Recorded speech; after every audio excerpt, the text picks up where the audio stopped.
Buenos días a todos y a todas.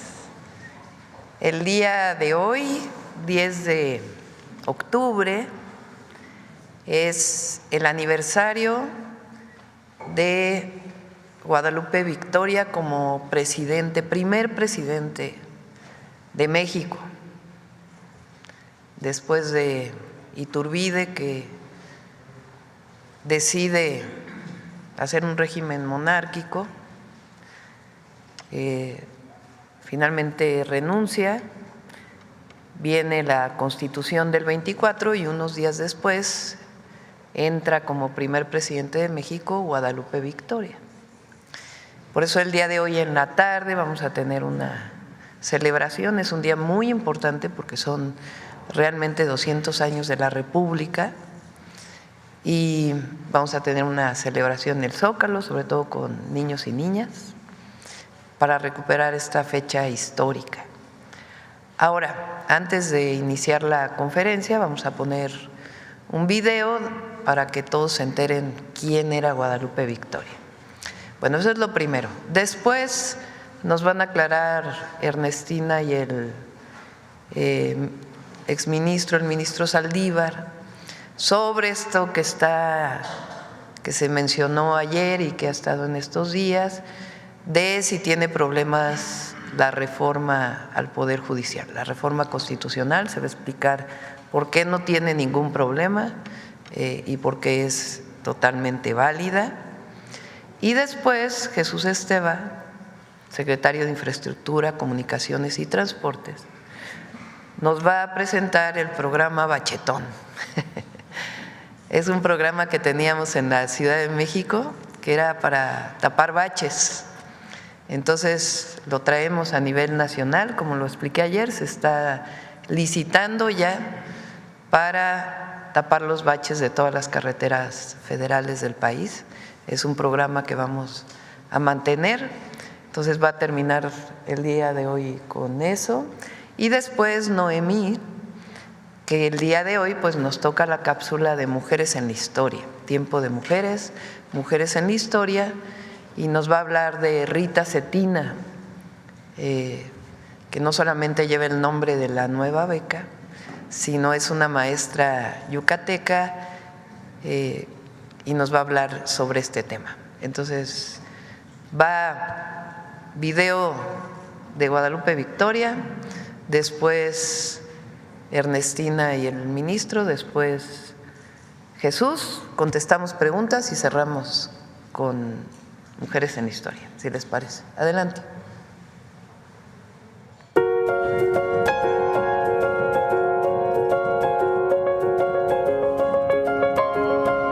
Se llamaba José Ramón Miguel Adauto Fernández y Félix. Con un nombre así se entiende claramente por qué elegirá el nombre mucho más corto, mucho más sonoro y mucho más claro de Guadalupe Victoria.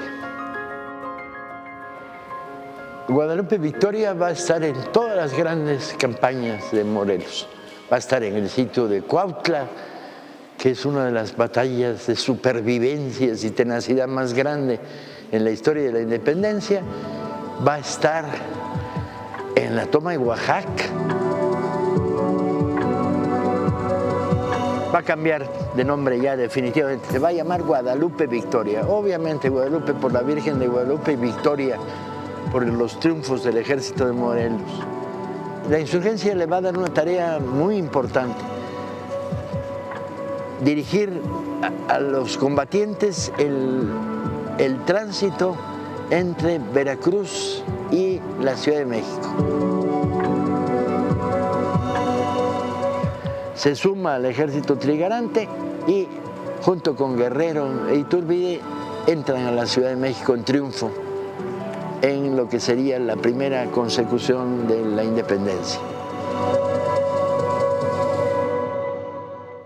Cuando Iturbide transforma la independencia en imperio, Guadalupe Victoria no le queda de otra que empezar a conspirar para tirar la falsa salida de la independencia.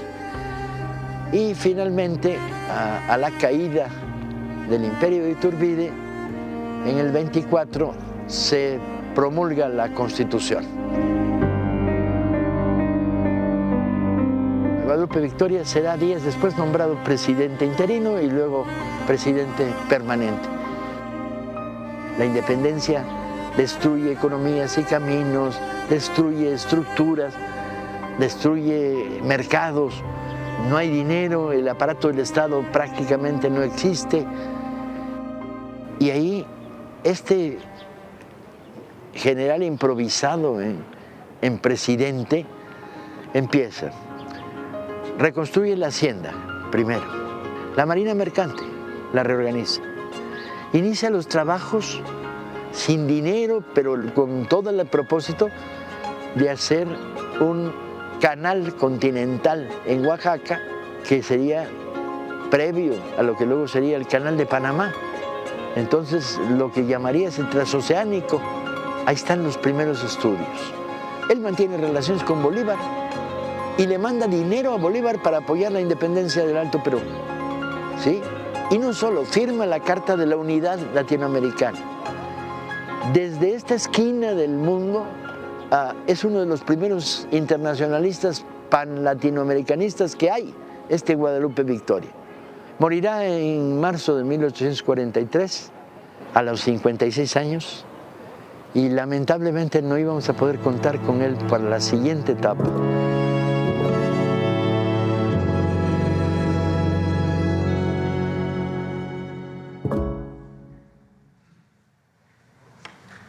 Adelante, Ernestina. Gracias a Paco Taibo.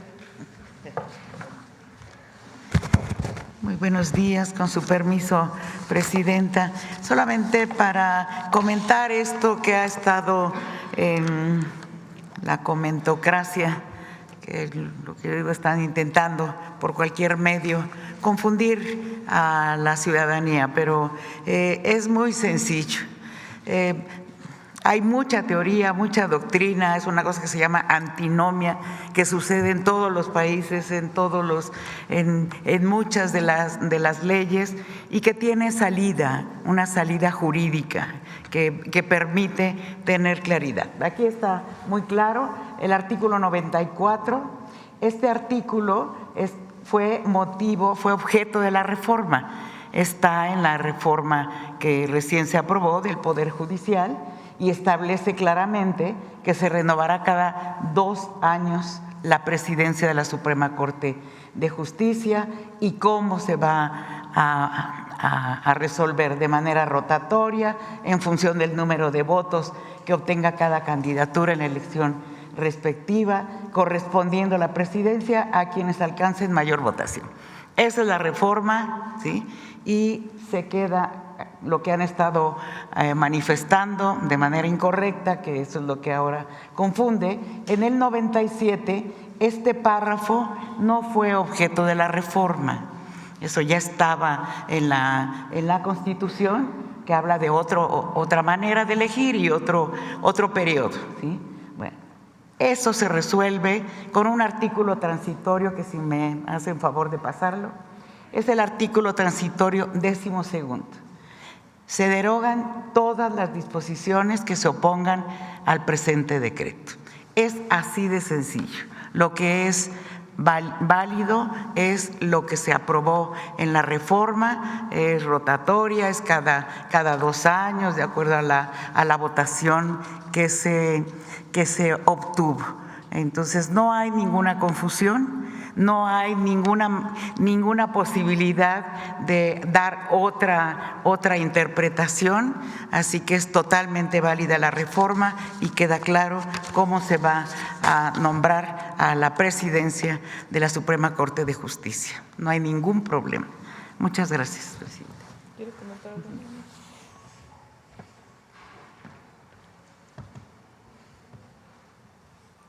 Con su permiso, Presidenta. Buenos días. La consejera ha explicado con toda claridad este aparente problema de la reforma, que no lo es.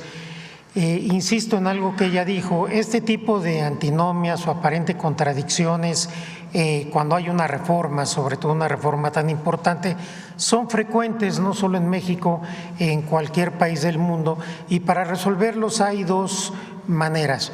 Una forma legislativa, como la que se tomó en la reforma constitucional, donde claramente se establece que todas las disposiciones contrarias al decreto de reforma se derogan. Y otra es también un criterio interpretativo. Las dos normas, la que establece que la presidencia de la Corte se va a elegir de manera rotativa de acuerdo al número de votos, y el artículo que prevé que es cada 4 años, resuelven la misma problemática. Sin embargo, la regla de 2 años viene de la reforma constitucional reciente y el otro precepto deriva de la reforma judicial de 1994. Consecuentemente, ley posterior deroga a ley anterior. El artículo que establece que la presidencia de la Corte es cada 4 años, aunque formalmente esté en la Constitución, ya no es Constitución, se encuentra derogado.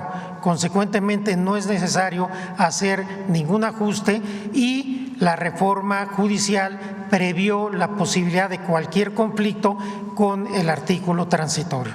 Muchas gracias. Gracias, presidente. Bueno, Jesús. Con su permiso, señora presidenta. Buenos días a todas y a todos. A continuación, informamos sobre el programa de conservación de carreteras federales. Adelante. Tendrá un alcance en las 32 entidades. La inversión son 4,000 millones de pesos y la meta son 44,600 kilómetros. El sureste estará apoyado por la Secretaría de la Defensa en todas las zonas donde fue afectado las carreteras por el proceso constructivo de Tren Maya. Adelante. Aquí vemos lo que es conservación rutinaria, que básicamente es bacheo, renivelación, deshierve y también la limpieza de cunetas de las obras de drenaje. Esto es importante en los procesos preventivos para que no se genere daño adicional en las capas inferiores. Después tenemos diseñados 134 frentes de trabajo simultáneos. La meta son 44,600 kilómetros, que es la longitud de la red federal de carreteras, y el periodo de ejecución es noviembre de 2024 a febrero de 2025. Estaremos generando con esto 8,500 empleos. Adelante. Y además tendremos conservación periódica. Son un poco más de 600 kilómetros, casi 700 kilómetros de longitud. Estos son tramos donde se hace el fresado y el tendido de la carpeta asfáltica. Tendremos 28 frentes de trabajo simultáneos y se inician estos trabajos en diciembre y se estarán concluyendo en abril de 2025. Aquí estamos generando 2,750 empleos. Y es cuanto. Gracias. Sí, viene un video del bachetón. Adelante.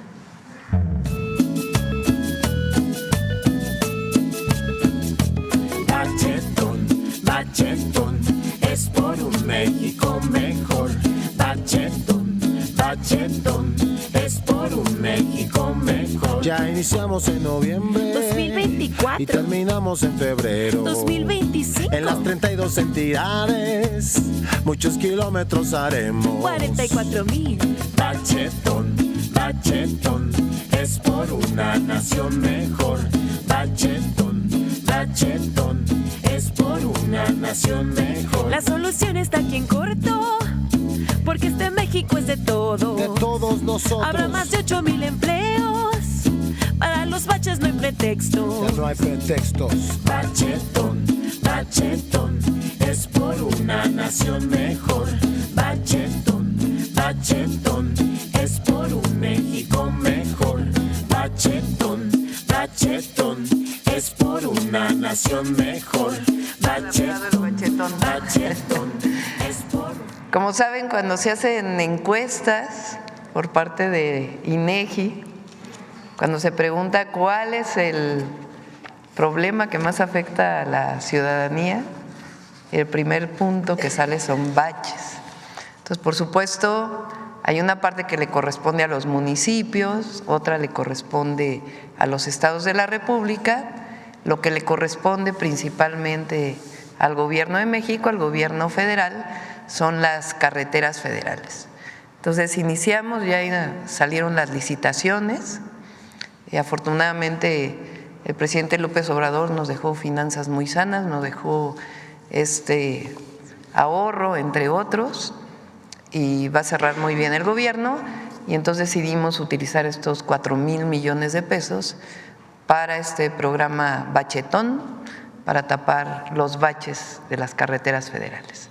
Y después viene una mejora también que inicia en diciembre, adicional al bachetón de las carreteras federales. Bueno, ahora sí iniciamos con preguntas.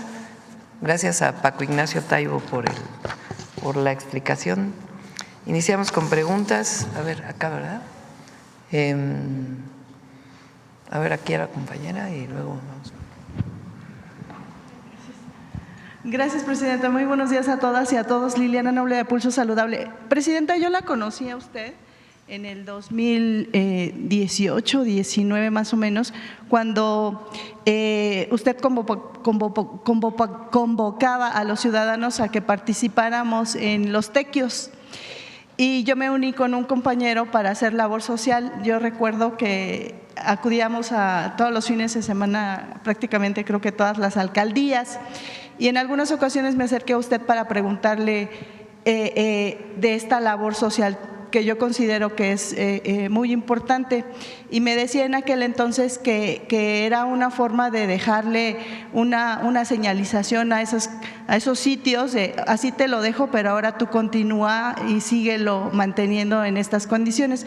Yo quisiera preguntarle si está pensando en reactivar los tequios porque se suspendieron porque sobrevino la pandemia, y quisiera saber si ha pensado en reactivar los tequios, pero no solamente que se quedan en un tema de la ciudad, sino a nivel nacional, si ha pensado platicar con los gobernadores para que esto se reactive. Pienso que es una labor muy importante en donde todos los ciudadanos podemos hacer algo por nuestra calle, por nuestra colonia, y esto pudiera ayudar a limpiar. Por ejemplo, ahora tenemos un problema muy serio con las inundaciones y en parte somos responsables porque no tenemos esta conciencia de dejar en donde debemos la basura. ¿Qué hay al respecto, Presidenta? Gracias. Sí, bueno, el tequio viene de los pueblos originarios y se sigue realizando principalmente en los pueblos de Oaxaca. Es una gran acción comunitaria que se realiza en los pueblos, principalmente de Oaxaca, con el objetivo de aportar trabajo voluntario para beneficio de la comunidad. Yo creo que muy pocos pueblos en el mundo tienen esto, y es parte de lo que el presidente López Obrador está escribiendo ahora, que nos lo platicó antes de que dejara el gobierno durante varios meses, de que la grandeza cultural de México radica, entre otras profundas visiones, en esta visión comunitaria de ayudarnos los unos a los otros, que es parte de lo que recuperamos como el humanismo mexicano. En la Ciudad de México iniciamos, cuando fui jefa de gobierno, le llamábamos Sábado de Tequio. Entonces todos los servidores públicos salíamos a alguna actividad e invitábamos a la comunidad que se incorporara. Ahora, ¿en qué lo hemos planteado? Justamente en los municipios en donde se va a desarrollar el programa de prevención, de atención a las causas. El objetivo es que se va a desplegar el gobierno para atender casa por casa las necesidades de la gente en las comunidades, en los pueblos, en los municipios de mayor índice delictivo, para rescatar a los jóvenes y además incorporar a las comunidades alguna actividad diferente. Además, hay 1.500 servidores públicos en este momento en Acapulco haciendo tequio. A ver si por ahí hay fotos. Hace unos días le pedí a Leticia Ramírez, que es coordinadora de atención ciudadana y integración de políticas en el gobierno de la República, en la presidencia de la República, que se fuera a coordinar este trabajo. Entonces están participando, toda la Secretaría de Turismo está allá, desde la secretaria hasta los compañeros y compañeras de Secretaría de Turismo, apoyando a la ciudadanía, porque todavía hacía falta un trabajo de limpieza profunda en las viviendas. Está, Secretaría de Infraestructura, Comunicaciones y Transportes.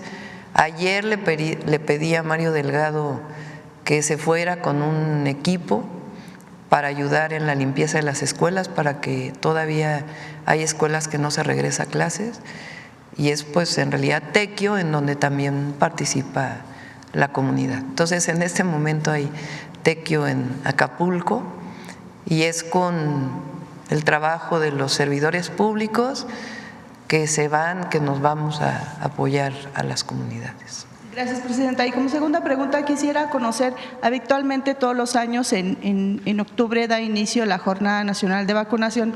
Normalmente era de la influenza, ahora con el advenimiento del COVID-19, también ya porque se conoce que son dos enfermedades estacionales, quisiera conocer si ya va a dar inicio a esta jornada a nivel nacional, de cuántos biológicos se estaría pensando y cuáles serían estos criterios para decidir quiénes sí serían acreedores a una vacuna, porque nos explicaban los expertos que entre la cuarta y quinta década más o menos no hay necesidad, a menos de que haya una comorbilidad, de tener la vacuna, y en las primeras décadas, como a partir de la sexta década, es obligada esta vacuna.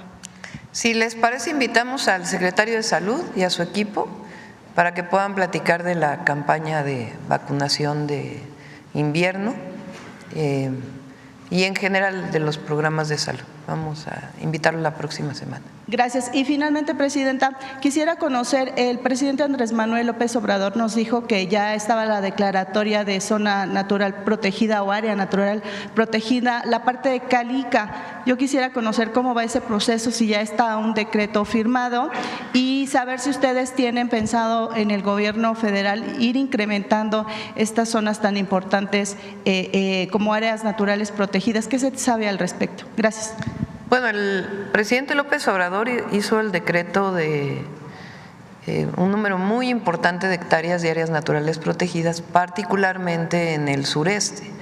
Ayer platicaba de la Reserva de la Biosfera de Calakmul, que se amplió, una parte de Tulum también, y también el caso de Calica. Vamos a invitar a la Secretaría de Medio Ambiente para que platique. Alicia Bárcenas, eso me lo platicó ella, y vamos a invitarla a ver si mañana puede venir un momento para platicar de este tema. Ella se negó a aprobar hace muchos años, cuando trabajó en Semarnat, no sé si era Semarnat o Instituto de Ecología,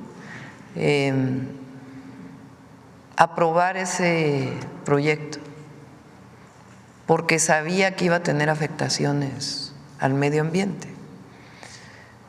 Producto de ello renunció ella, porque le pidieron que aprobara. Ahora, cuando se ve que además tiene más explotación de la que incluso tenía autorizada, se determina que sea decretada área natural protegida.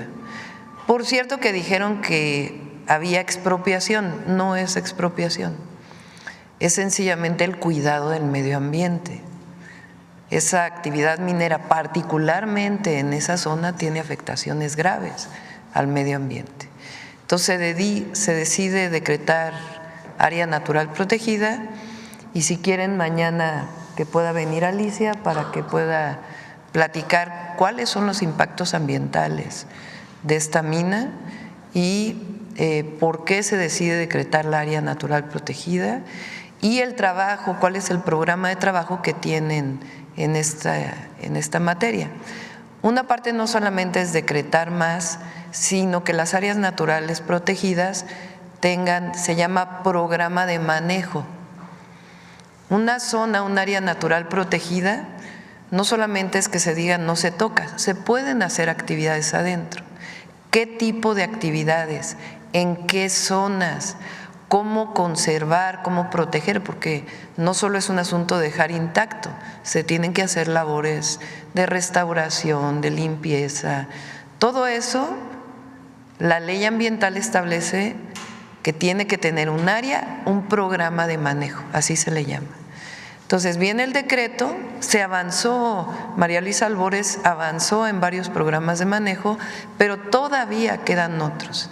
Y el objetivo es seguir ampliando programas de manejo, así como áreas naturales protegidas. Pensé que iban a ver acá, de este lado, mujeres primero y luego varones. Hola, buenos días, presidenta.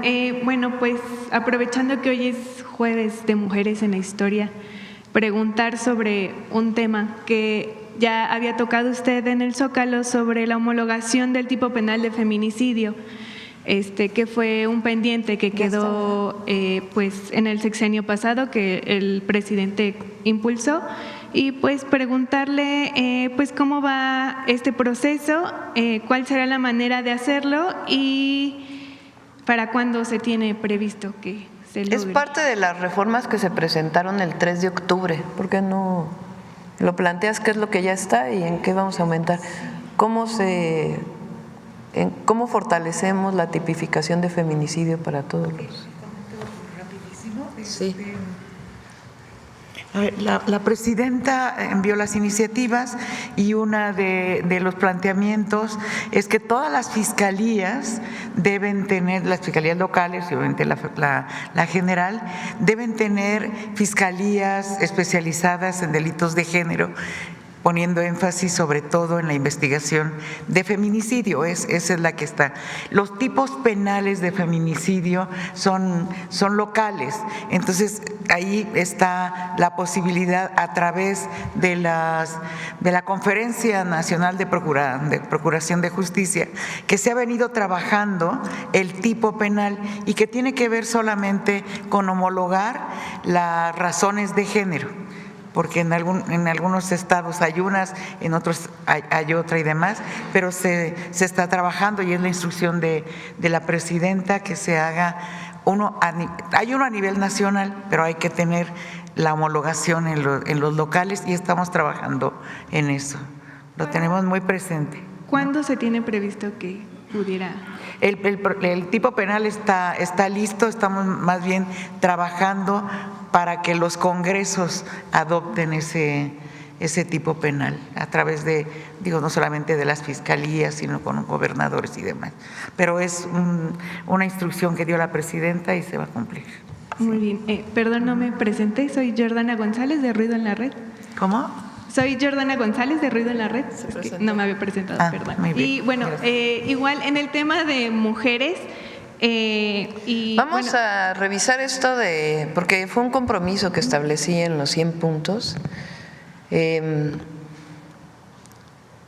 Ustedes recuerdan el caso del fiscal de Morelos, que incluso de manera muy valiente la fiscal general de justicia de la Ciudad de México, Ernestina Godoy, incluso presentó una denuncia penal contra el fiscal por falsificación en el caso de un feminicidio. Y parte del problema es que en algunas fiscalías estatales, cuando hay la muerte, ¿qué quiere decir feminicidio? A diferencia de homicidio de una mujer. Feminicidio quiere decir que el motivo del que comete este delito tiene que ver con que la víctima es mujer. Es decir, el feminicidio tiene que ver con el asesinato por ser mujer, es un crimen de odio. ¿Qué es lo que ocurre muchas veces cuando existen estos homicidios? Las fiscalías estatales, porque el homicidio y el feminicidio es un delito del fuero común. ¿Quién lo investiga? Las fiscalías estatales y los tribunales estatales, superiores de justicia estatal, es quien emite una orden de aprehensión a partir de lo que solicita una fiscalía. ¿Qué es lo que ha ocurrido en los últimos años o desde que se tipifica el feminicidio?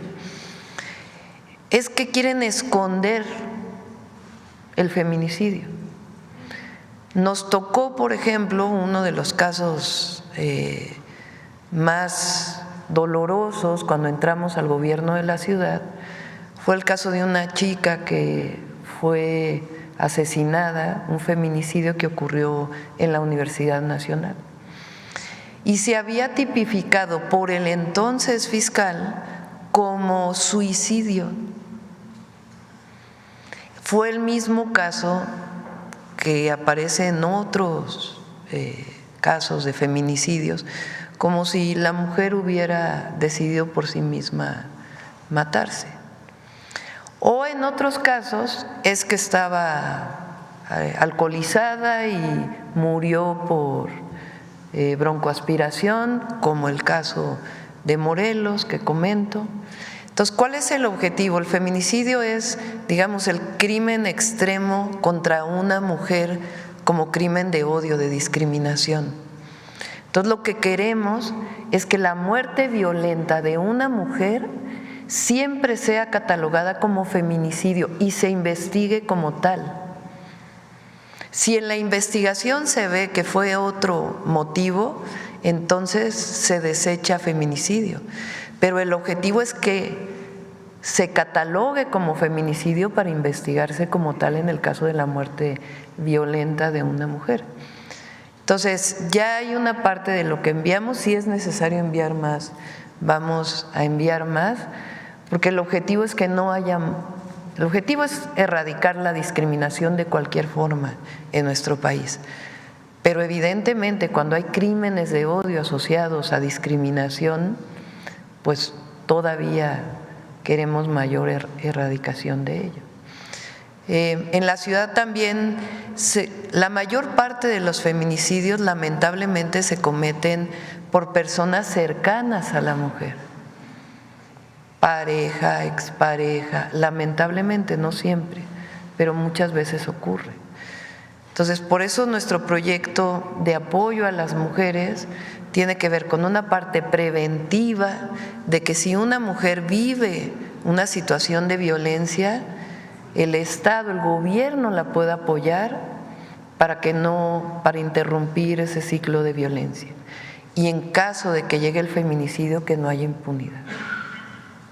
Gracias. Y bueno, en el mismo tema sobre violencia de género, saber si también su gobierno buscará que se tipifique el tipo penal de transfeminicidio, ya que solo en 2 entidades de la República está tipificado. En general también es estatal, porque es un delito del fuero común y se legisla en los códigos locales. Pero vamos a ver de qué manera puede también orientarse desde la Federación. Bueno, y ya en una última pregunta, pues saber si la secretaria de Cultura, Claudia Curiel, le ha dado alguna información sobre el paro que mantiene la comunidad estudiantil en el Conservatorio Nacional de Música. Los estudiantes llevan una semana en paro, piden que se aumente el presupuesto para el conservatorio, para mejoras en el inmobiliario, que se contraten a más profesores. Sé que se reunió la secretaria de Cultura con ellos y voy a revisar con ella y vamos en la medida siempre lo posible apoyar a las escuelas. Es uno de los 100 puntos. la educación artística. El IMBAL tiene diversas escuelas de danza, el conservatorio, y nuestro objetivo pues es apoyarles. A ver, por acá, otra mujer, 3 mujeres y luego vamos con… Muy buenos días, presidenta, le iba a decir doctora.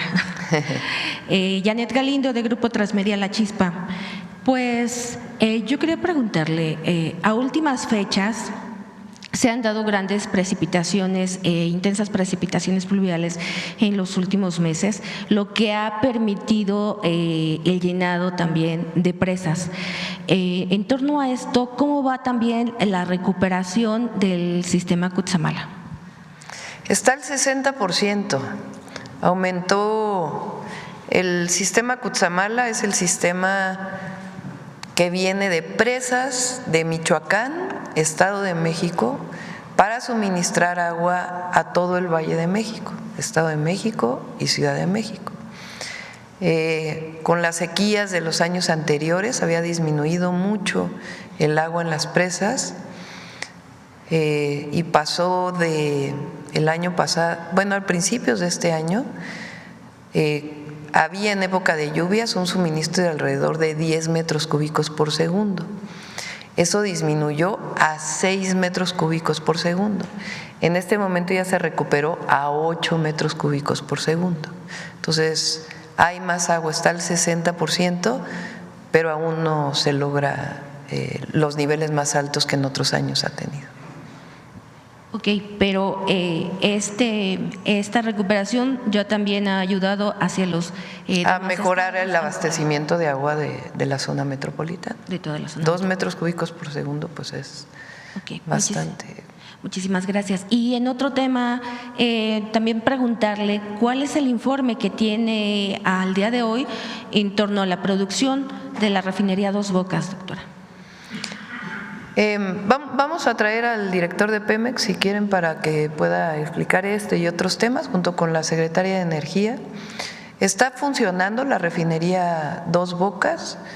El último reporte que tengo es que está más o menos al 80%, pero si quieren que venga, todavía faltan algunos detalles, pero que venga el director de Pemex para que se los pueda explicar.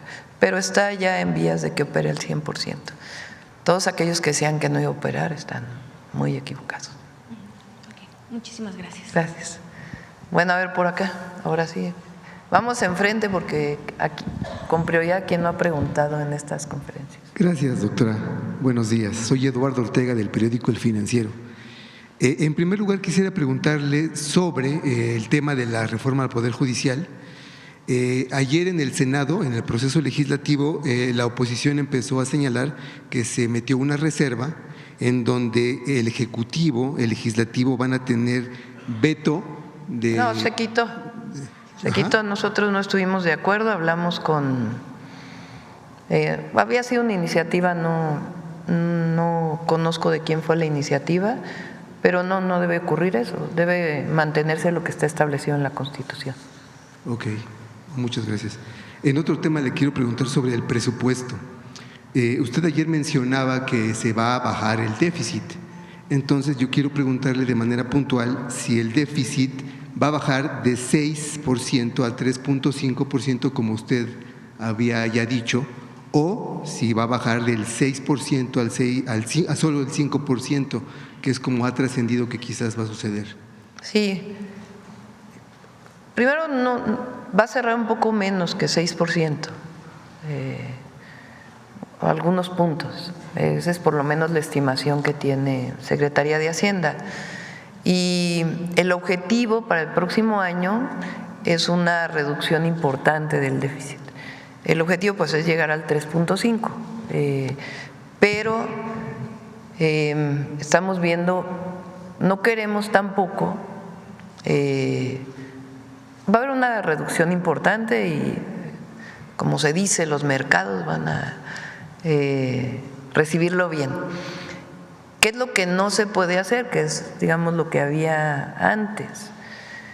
La obra pública tiene que seguir y los programas de bienestar tienen que seguir, tanto los que ya están con su aumento, por ejemplo, hay cerca de 400,000 adultos mayores que ya cumplieron 65 y que se les tiene que dar su apoyo, su pensión, los nuevos programas sociales y la obra pública. La obra pública, como ya se demostró con el presidente López Obrador, con la Cuarta Transformación, con este nuevo modelo de desarrollo del país, cuando hay obra pública se potencia la obra privada, la inversión privada, y además se generan empleos, que es muy importante. Entonces, cerrar a cero inversión pública, pues no sería correcto. Entonces, no va a haber aumento de tasas de impuestos y va a disminuir de manera muy importante el déficit. El objetivo es llegar a 3.5 y si no, rondaría sobre ese porcentaje. ¿Usted descarta una crisis fiscal, como se menciona? ¿Perdón? ¿Usted descartaría una crisis fiscal? No, cero, nada. Hay recursos en la tesorería y no hay problema. Tuvimos una reunión el lunes y está cerrando bien el gobierno. Finalmente, doctora, usted ha dicho que quiere convertir a México en una potencia científica. Entonces yo le quiero preguntar en ese sentido si usted tiene previsto incrementar la inversión en desarrollo de ciencia y tecnología. Sobre todo se maneja que la meta debería de ser del 1%. Entonces, ¿en cuánto se incrementaría la inversión en este rubro? Y, bueno, fundamentalmente. Se va a ir incrementando poco a poco. ¿Cuál es el planteamiento que nosotros tenemos? Y como en alguna época de mi vida me dediqué a la ciencia, el objetivo es que los distintos grupos de investigación científica, tecnológica y también de las humanidades y de las ciencias sociales puedan coordinarse para que todo ese conocimiento pueda generar desarrollo en ciertas áreas. Por ejemplo, lo que planteé en el Zócalo, el desarrollo de un vehículo compacto eléctrico, diseñado por mexicanos, producido por mexicanos, ensamblado por mexicanos. ¿Qué necesitamos para que eso ocurra? Pues juntar a las mentes científicas, tecnológicas, que hay muchas en el país, en la UNAM, en las universidades de los estados, en el Tecnológico Nacional de México, que es una gran institución, en el Instituto Politécnico Nacional, juntarlos para que haya este desarrollo. Planteamos también desarrollo en patentes médicas, por ejemplo. México tiene investigadores en investigación biomédica pues de primer nivel. Entonces a veces no es necesariamente que le des más recursos y que siga este esquema de trabajo aislado, sino que juntemos. Esa es la labor fundamental de la secretaria, entre otras, de Ciencia y Tecnología. Entonces eso nos va a permitir avanzar en muchos temas que existen, se quedan publicados en un artículo, pero no se convierten en avances en el desarrollo nacional. Y nadie le pide nada a los mexicanos y mexicanas. Los mexicanos y el pueblo de México es el pueblo, si no el más, de los más trabajadores del mundo. Y los investigadores nacionales, los ingenieros, ingenieras, bueno, ingeniería estructural, que aquí Jesús es experto, su padre, un hombre reconocido internacionalmente como ingeniero estructural del Instituto de Ingeniería, es reconocidos los ingenieros estructuralistas, se dice, ¿verdad?, en todo el mundo. Son la mejor carrera reconocida internacionalmente de ingeniería en estructuras o posgrado, está en nuestro país. Entonces lo que queremos es que toda esa maravilla que es realmente nuestra gente, pues se junte para poder producir. no solo es un asunto de recursos, es un asunto de cómo nos organizamos para que todo ese conocimiento y ese desarrollo que viene de tiempos ancestrales, aunque a algunos no les guste reconocerlo, la numeración maya es única. El 0 es lo que te permite poner 10 o 20. La maya era de 12 en 12. Es una innovación que no existía prácticamente en ningún lugar del mundo. Los números romanos, como los conocemos, sumar en números romanos es complicadísimo. La aritmética de los números romanos es complicadísima. En cambio, los mayas tenían un desarrollo matemático mucho más. La chinampa es una forma de producción sustentable que no había en ningún otro lugar del mundo. Si recuperamos esos conocimientos, el impulso del desarrollo científico, tecnológico que ya existe en las mentes mexicanas, pues vamos a avanzar mucho más en el desarrollo nacional. Por supuesto que también se compra tecnología y hay transferencias tecnológicas, no se trata de cerrarnos, pero ¿por qué no darnos la oportunidad de impulsar la innovación y el desarrollo tecnológico y también de las humanidades y las ciencias sociales? ¿A quién más? A ver aquí. Perdón, ahí voy. Buenos días, Presidenta. Jesús Pérez de Revolución 3.0. A propósito de tapar baches, ayer trascendió que el Consejo de la Judicatura Federal aprobó entregar las listas de los juzgadores al Senado y así iniciar el proceso de selección y elección para rumbo al 2025. Le pregunto, Presidenta, ¿esto es optimista? ¿Cree que esto podría ser el inicio de una solución a la disputa entre poderes?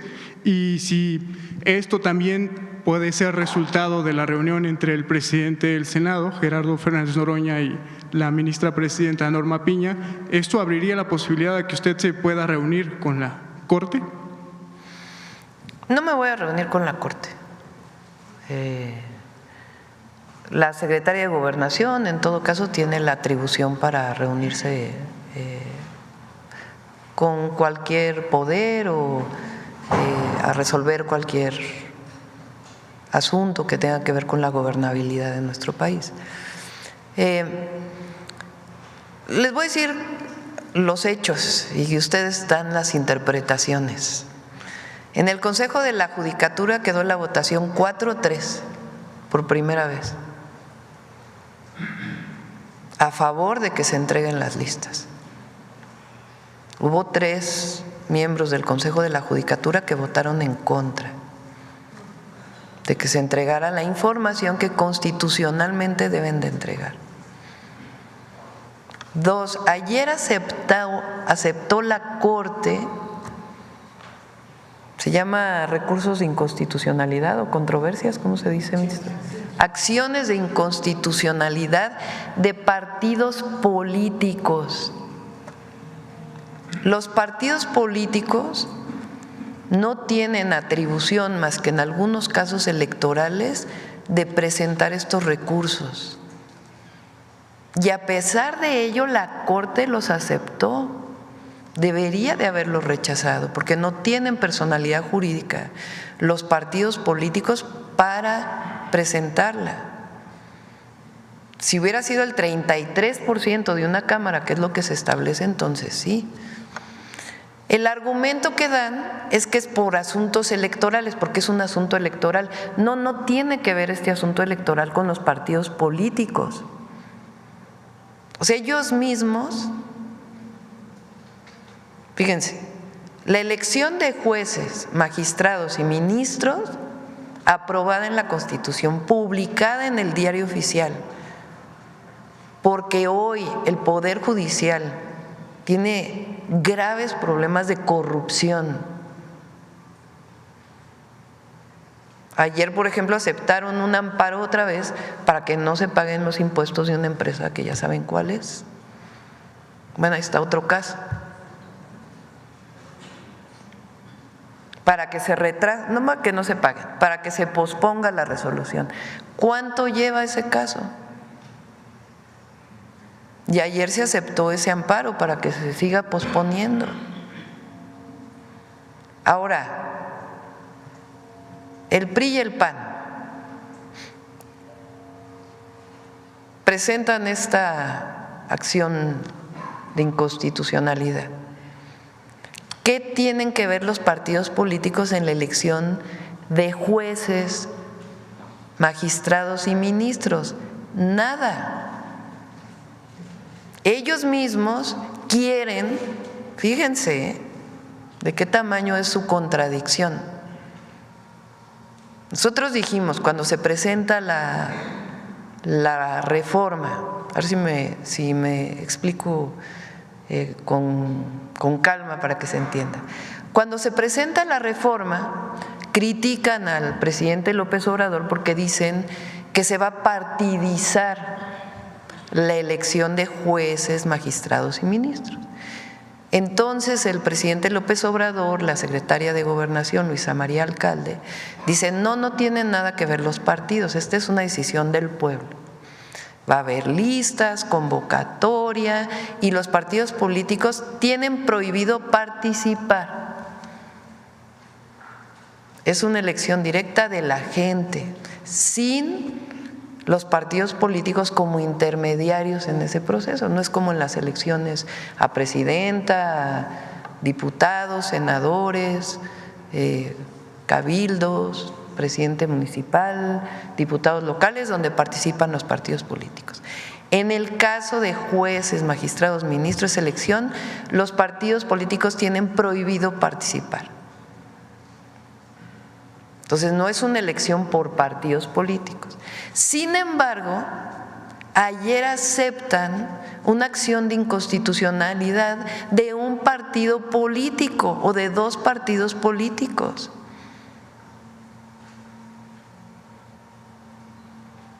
Entonces, así de que digan, bueno, que no. Entonces, el llamado es que acepten que ya hay una reforma constitucional, que no va a haber retroceso en la elección de jueces, magistrados y ministros, por una razón, porque es una decisión del pueblo de México.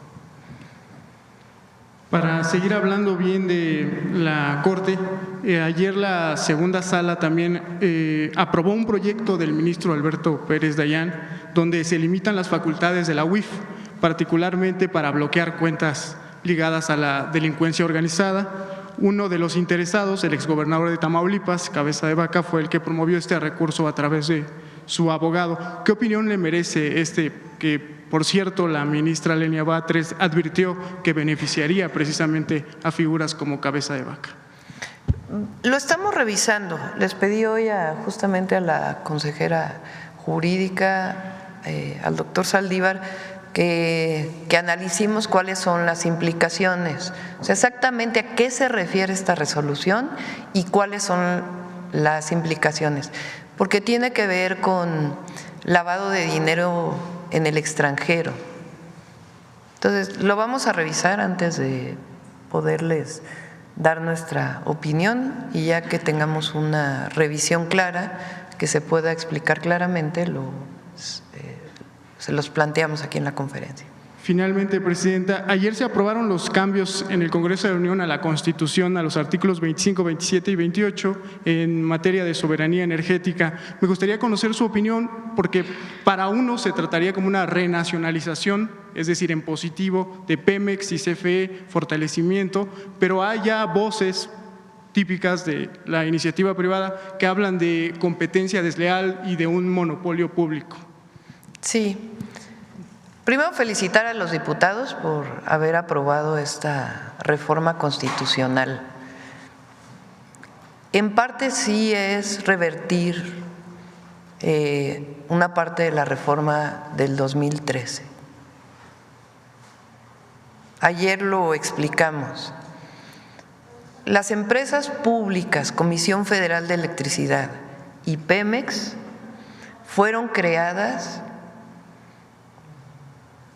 por dos objetivos principales: la soberanía energética de México y el poder dar electricidad, gasolinas, diésel, todos los derivados del petróleo accesibles a la población. Gracias a la nacionalización de la industria eléctrica vino un proceso de electrificación en México que hoy llega prácticamente al 99%. Si no se hubiera dado esa nacionalización, con las empresas privadas nunca hubiera llegado la electricidad a pueblos, poblados, municipios alejados, porque el objetivo de una empresa privada es la ganancia. Entonces, ese objetivo no necesariamente es el de brindar servicio público. Viene un proceso de reformas en el caso eléctrico desde 1992 con Salinas de Gortari hasta la reforma del 2013 que finalmente logran cambiar la Constitución. Ahí se abre un mercado eléctrico y cambian las empresas públicas a ser empresas productivas. Nadie dice que las empresas públicas no deban ser productivas. Deben ser eficientes, productivas, que no haya la corrupción que había en la época principalmente el periodo neoliberal, pero antes también. Entonces, claro que tienen que ser productivas, eficientes, pero tienen una función. Su función no es la competencia con las empresas privadas, su función es la soberanía energética y que haya combustibles y electricidad accesible al pueblo de México.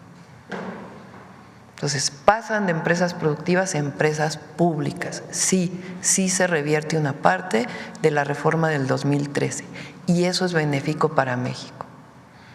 Ahora, ¿qué pasa con el mercado eléctrico que se aprobó en el 2013? Continúa. ¿Con qué característica? 46% de la generación. Entonces, sí se permite la inversión privada, sí sigue el mercado, pero se da la característica de que si la generación de CFE pasa del 50%, no se considera monopolio. Entonces, al pueblo de México esto es muy bueno. Fíjense lo que ocurrió en España cuando toda la crisis del gas. Tarifas de la electricidad, que está privatizada prácticamente toda la industria eléctrica, tarifas de la electricidad impagables para los españoles. Ni el propio gobierno español pudo poner esquemas de regulación que permitieran bajar la tarifa.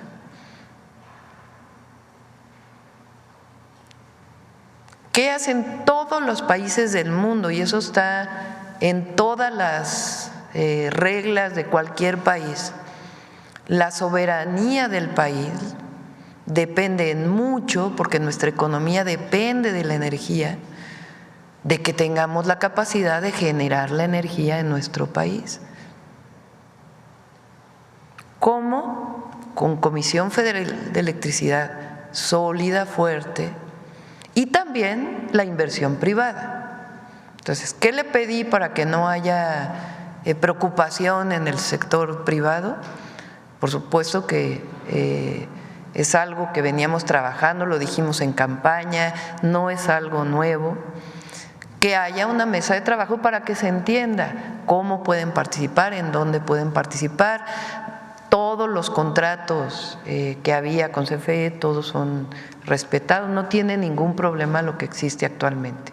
Hay una serie de amparos que vienen de años pasados de este modelo de autoabasto que muchas veces presentó aquí el presidente López Obrador, que cómo algunas tiendas compran electricidad muy baja que no tiene nada que ver con el mercado eléctrico, y también con ellos nos vamos a sentar en mesas para platicar. Pero somos la cuarta transformación y eso significa hacerle caso al pueblo y recuperar un modelo que no es o más bien generar un modelo, porque no es recuperar, sino un modelo de desarrollo que ha dado resultados a los privados y al pueblo de México. Entonces es muy buena esta reforma y no tienen de qué preocuparse los generadores. Ahora sí, hay un grupo que es hasta un tema ideológico, en donde lo que piensan es que lo público es ineficiente per se, o que todo lo público no es derecho, sino debería ser una mercancía, hasta la educación o la salud. Nosotros creemos en los derechos del pueblo de México, el acceso a la educación, a la salud, a la vivienda, y también en la soberanía energética y también en la inversión privada. También creemos en ello, que es importante y benéfico para el país, bajo estas condiciones que se plantean. ¿Quién más por acá? A ver, aquí. Es una pregunta a favor. ¿Se puede?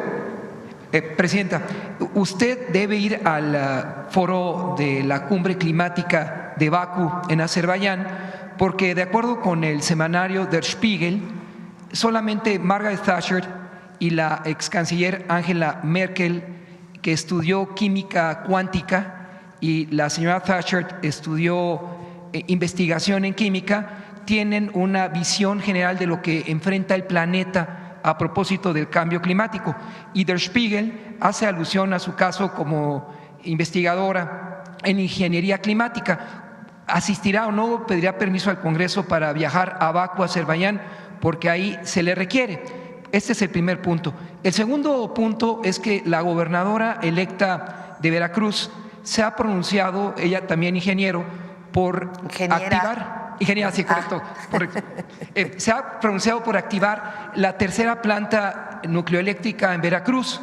¿Cree usted que, dado que la energía nuclear es menos sucia que la tradicional, haya condiciones para que en Veracruz se cree una tercera planta nucleoeléctrica? Y finalmente, Presidenta, en este sentido, ¿hay condiciones para que en su administración, dado que tiene usted mayoría calificada y tiene expertos como el exministro de la Corte, que no se reeligió buscando a la presidencia y negó esa posibilidad, para reformar el artículo 27 constitucional y ser congruentes con la economía social, dado que los representantes de la economía social fueron quienes sufragaron más por usted en la pasada, me refiero a campesinos entre otros, en la pasada elección del 2 de junio? Sí. No creo que vaya a ir a la COP, va a ir la secretaria de Semarnat. Nosotros tenemos una tarea principal aquí en México. Lo que estoy valorando es si vamos a ir al G20, que es en noviembre. Pero como les decía, es el 20 de noviembre, tengo que estar en México por obvias razones. El 19 habíamos planteado, fíjense, hay muchísimo interés en inversión en México. Hoy leí una nota de un directivo de HSBC que dice: me siento muy optimista de todo el desarrollo que va a tener el país. Lo digo acá porque es el financiero. Y recientemente se han anunciado varias inversiones en México y, como lo dije, no tiene de qué preocuparse el inversionista nacional y extranjero, tiene todas las condiciones para desarrollar sus empresas, claro, que no impacten al medio ambiente o que tengan sus medidas de mitigación, que sea, si son grandes demandantes de agua, que no sea donde hay escasez de agua, etcétera, etcétera. Bueno, entonces el 20 de noviembre tengo que estar aquí, el 19 viene el primer ministro de Alemania, con empresarios de Alemania, porque están muy interesados en invertir en México. Como les dije, el 15 también de este mes hay un encuentro con empresarios de Estados Unidos. Y justo en esas fechas, 18, 19 y 20, es el G20. Entonces, tendríamos que ver si coincide ir un día o no, y si no, pues iría el canciller. Ahora, la tarea fundamental de un presidente y una presidenta es su país. Entonces, por supuesto que son importantes las relaciones internacionales, pero también para ello hay secretarios, secretarias que nos representan perfectamente. Entonces, eso es sobre la COP. Después, una tercera planta nuclear eléctrica. Sí. Fíjense que yo no soy muy pronuclear, porque la nuclear también tiene otros impactos ambientales. No emite emisiones de gases de efecto invernadero que provocan el cambio climático, pero tiene sus riesgos. La planta de Laguna Verde en México opera muy bien y con los máximos estándares, pero por el momento no tenemos contemplado crecer con nuclear. Vamos a crecer la generación eléctrica con una parte de ciclos combinados de gas que ya iniciaron con el presidente López Obrador y que nos va a tocar inaugurarlos, y otra parte con fuentes renovables de energía. Ahí es donde vamos a impulsar mucho la generación pública y privada también, en ese marco del nuevo marco que se planteó desde que llegó la Cuarta Transformación. Y el último punto, condiciones ante una mayoría calificada en el Congreso para una No tenemos pensado mayores modificaciones hasta este momento, no lo tenemos pensado. Por supuesto, ejidos y comunidades se les va a apoyar. Justo ayer tuve fíjense qué interesante, ayer tuve una reunión con SEDATU. SEDATU lleva la parte agraria. Con la modificación a la reforma constitucional, que ahora al segundo constitucional, que reconoce con derechos plenos y como sujetos de derecho a los pueblos originarios y a los afromexicanos, tenemos que abrir un nuevo esquema de propiedad, ¿verdad? Porque hasta ahora existe la propiedad agraria, social, la propiedad pública y la propiedad privada. Pero si algún pueblo originario tiene derecho a la propiedad, entonces tenemos que hacer una serie de leyes secundarias que den esta característica y además pues que no se sobreponga sobre otras propiedades. Es interesante el caso de lo que se aprobó.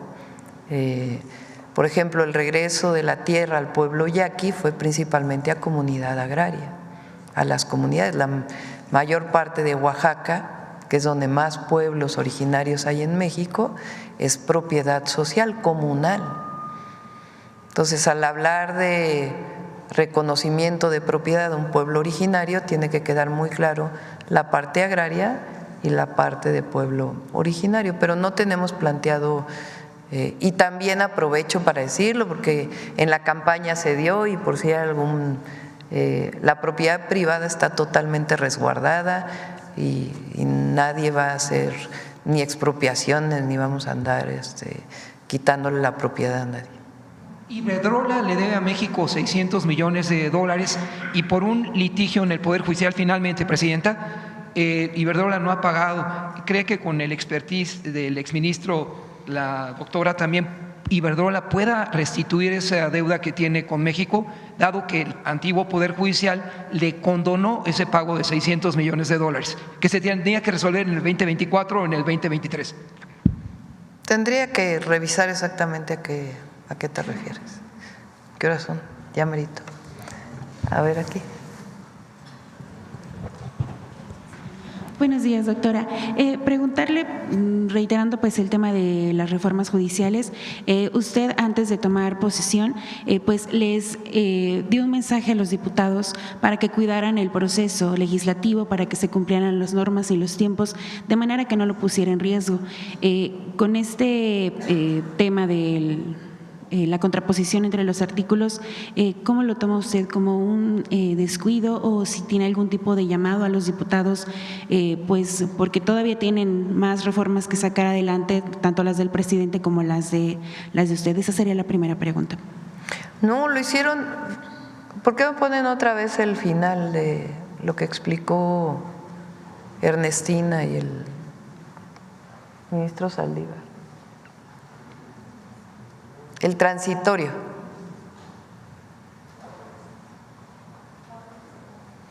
Este es un transitorio. Si este a lo mejor no hubiera sido considerado, se hubiera aplicado el otro criterio que mencionó el ministro, o sea, no tendría problema. Pero además está este transitorio, que dice que lo que es válido es lo que se aprobó de la reforma al Poder Judicial. Bueno, antes olvidé presentarme, Julia Bonilla del periódico La Razón. En otro tema, comenzó a circular una circular de la Secretaría de la Función Pública en donde se indica que se deben de suspender los procesos de contratación que se hicieron antes del 30 de septiembre para que se suspendan hasta que termine el año. Entonces, preguntarle primero a qué obedece esta medida y si esto se aplica a todas las secretarias del Gobierno federal. Sí, hay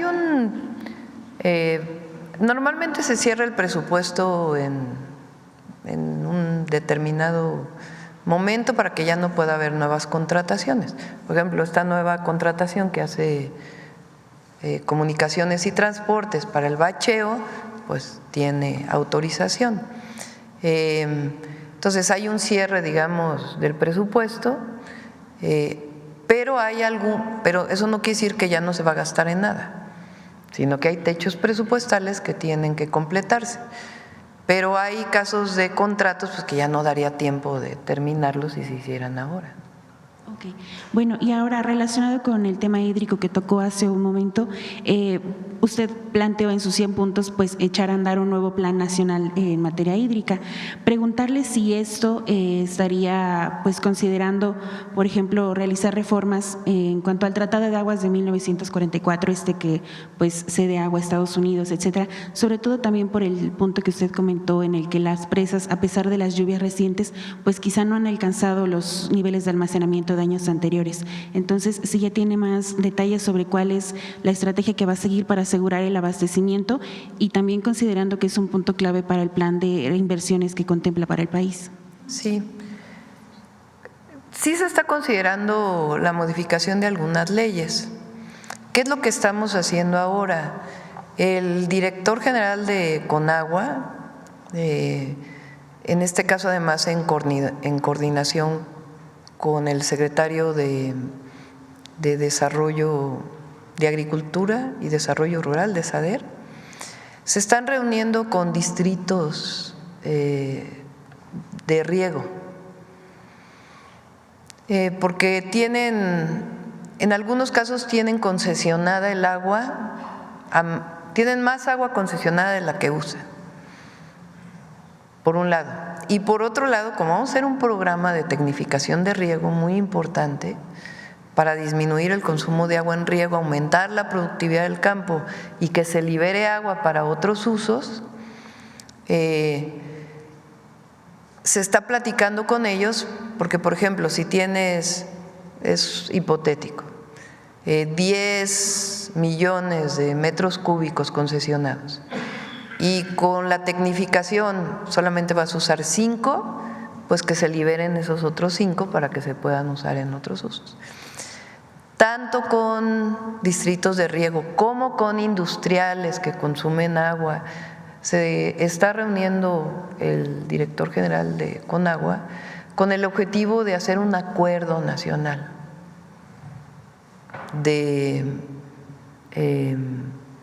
protección, conservación y uso eficiente del recurso hídrico, que nos permita utilizar de mejor manera el agua en el país. Yo creo que este acuerdo lo vamos a tener hacia noviembre y es muy importante.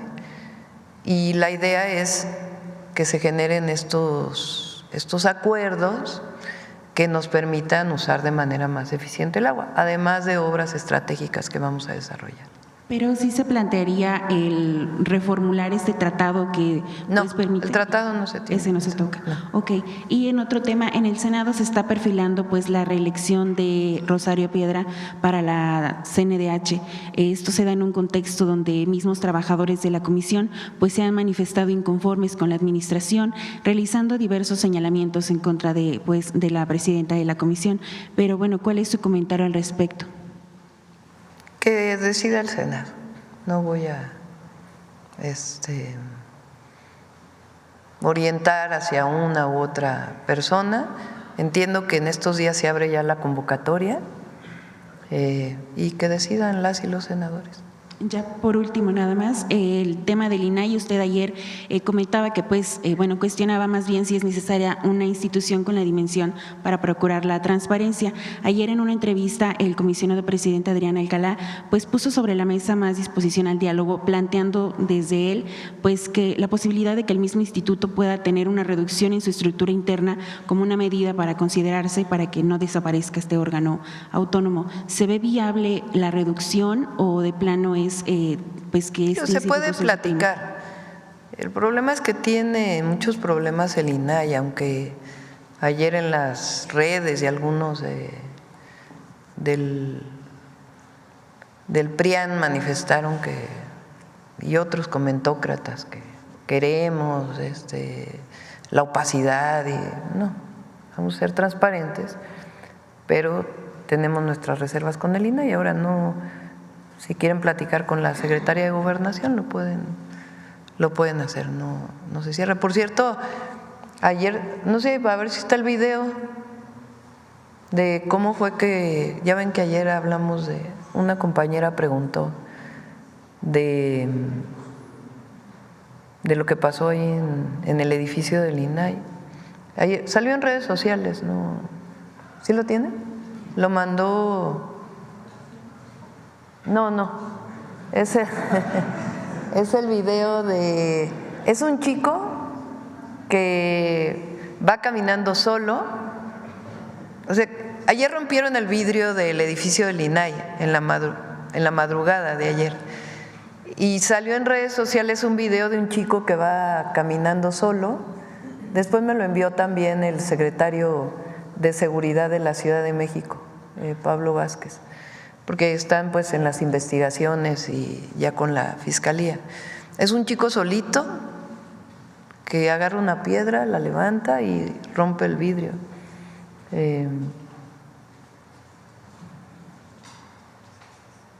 O sea que no hay así como como el gran atentado, se ve clarísimo. Digo, no está bien, no justifico que una persona llegue a romper el vidrio de una institución pública o privada, obviamente no es justificable nunca, ¿no? Pero nada más por esta idea de que a lo mejor había sido algo en contra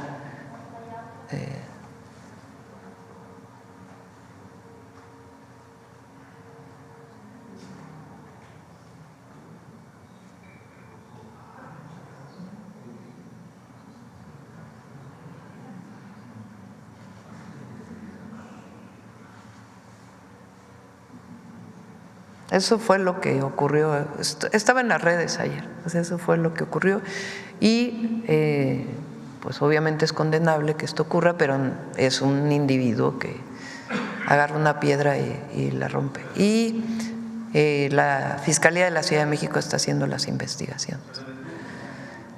No, todavía no, están en las investigaciones, pero obviamente pues es un delito, ¿no? A ver, aquí adelante para que terminemos con la fila de adelante. Gracias, presidenta. Gracias por darme la palabra. Felicidades por sus logros en toda su vida y como presidenta también. Presidenta, usted acaba de mencionar ahorita pues las leyes en cuestión de género y pues han alcanzado incluso a la mayoría de las mujeres, que ahorita pues, es un orgullo mexicano para muchos hombres tener a mujeres mandatarias en el Estado de México, en la Ciudad de México, Presidencia de la República, en el Senado de la República. Y hay un tema que ayer también se suscitó en redes sociales, precisamente en cuestión de medios de comunicación que han estado yendo en contra, ¿no?, de este sistema, vamos a decir así, en algunos estados de mujeres mandatarias. Es el caso también de una legisladora, Andrea Chávez, que ayer se quejó en las redes de ser víctima de algunos medios de comunicación, en particular uno, su opinión acerca de esta situación y también preguntarle a usted cómo se ha sentido con el trato de los medios de comunicación, televisión, prensa, radio y redes sociales. Sí. Primero, mi solidaridad con Andrea Chávez, la senadora.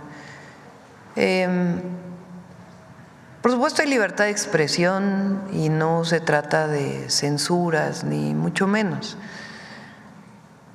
Pero hay una parte que de este cartón que salió que es denigrante hacia una mujer. Y más allá, entiendo que ella va a poner una demanda, que decidió hacerlo, está ella en su derecho, pero en todo caso es un llamado. Nadie pide que estén de acuerdo con lo que uno dice, con lo que uno opina, con las posiciones. Para eso vivimos en una democracia.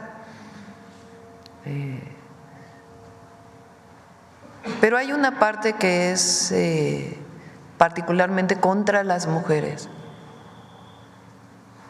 en donde se usa un machismo tremendo.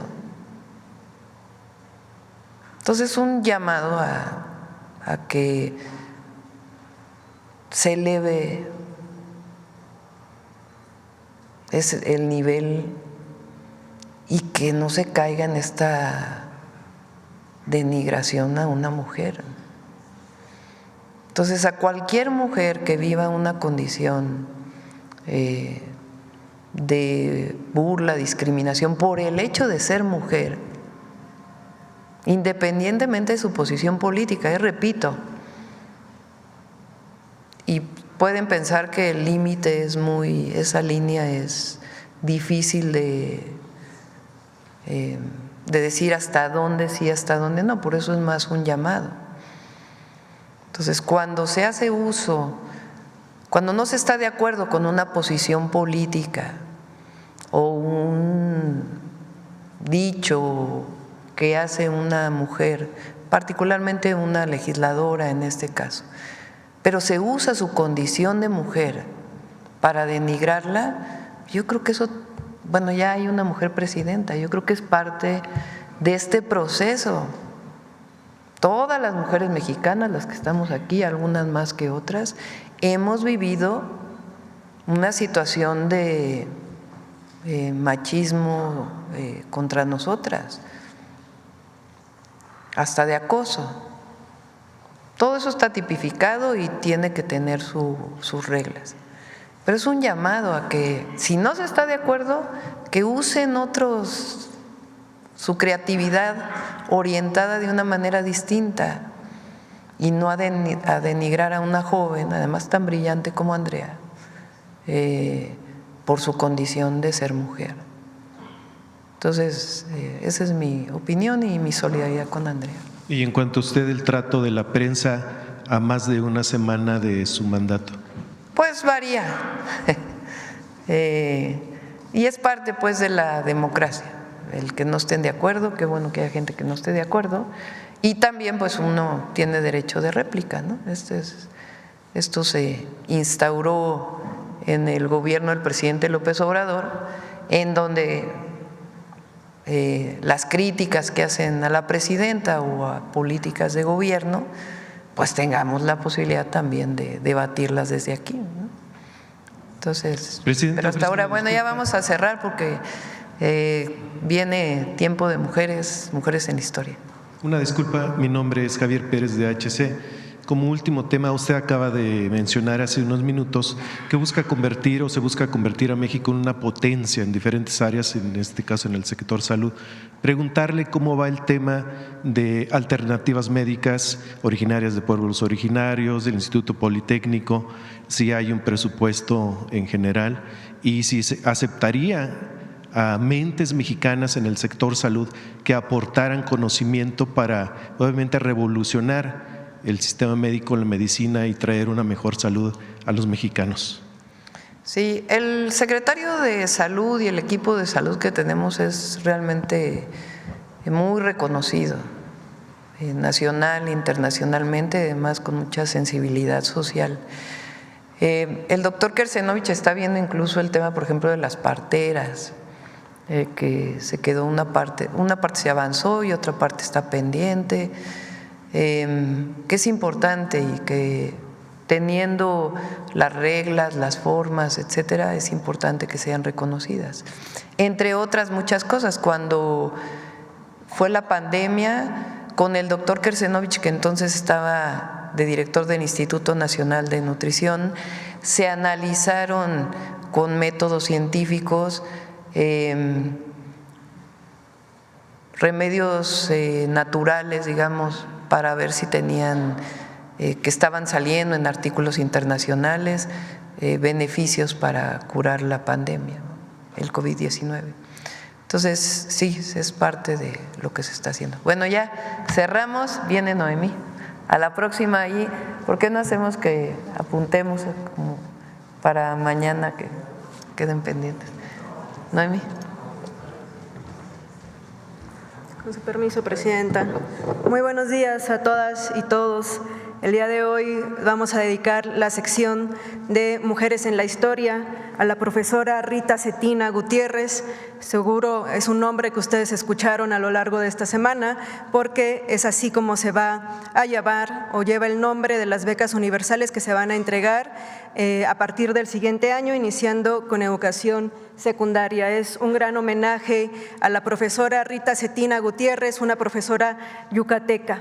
¿Cuál va a ser la importancia de reivindicar a las maestras en la historia de nuestro país?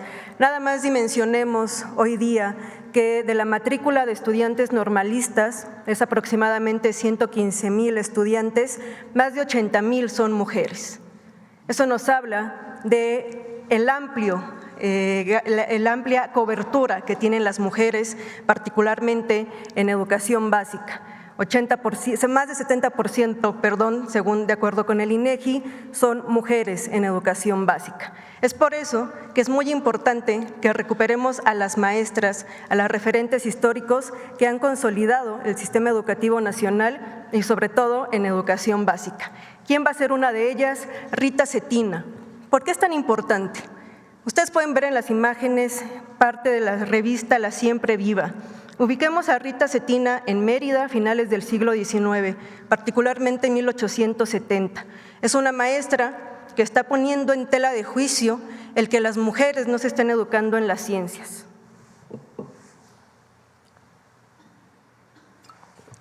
¿Cómo era la educación en ese momento?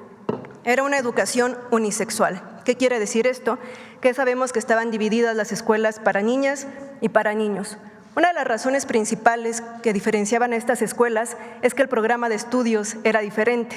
En el caso de las escuelas para varones se enseñaba aritmética, en el de las mujeres rudimentos de aritmética. ¿Por qué? Porque nuestras capacidades eran menores, porque no aprenderíamos ciencias, porque no aprenderíamos este contenido. Entonces la diferenciación en estas escuelas se daba desde el contenido. Y es por eso que maestras como Rita Cetina a finales desde el siglo XIX empiezan a discutir y ponen en la discusión pública que las mujeres debemos de aprender ciencia, que tenemos las capacidades para aprender ciencia, y va a crear esta fundación, que además de todo va a ser una escuela para las niñas de escasos recursos de la sociedad meridiana, pero además es una sociedad científica y literaria. Característica fundamental, empieza a preguntarse aspectos fundamentales sobre la posibilidad de las mujeres de aprender la ciencia. Y algo muy importante que quiero destacar en esta sección de historia, de las mujeres en la historia, es que si tenemos materiales de estas protagonistas, pues es importante que las escuchemos y que las conozcamos de viva voz. Así es que tenemos una muy breve cápsula acerca de qué se preguntaba Rita Cetina a finales del siglo XIX.